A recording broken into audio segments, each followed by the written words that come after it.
26শে জানুয়ারি উপলক্ষে আমাদের এখানে স্পোর্টস হচ্ছিল, তো আমিও এখানে পার্টিসিপেট করেছিলাম। এই দেখো একটা ছোট্ট বাচ্চা গোয়াজু লাইকে সেজেছিল।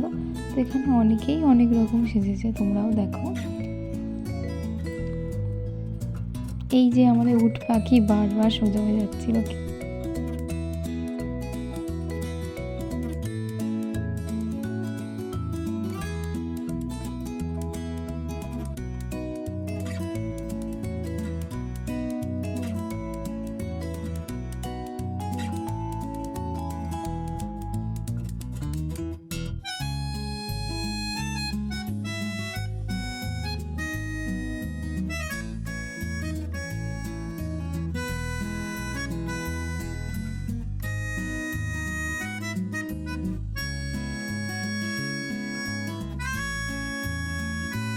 আমি তো গিফট হিসাবে এই হ্যান্ড চপারটা পেয়েছি।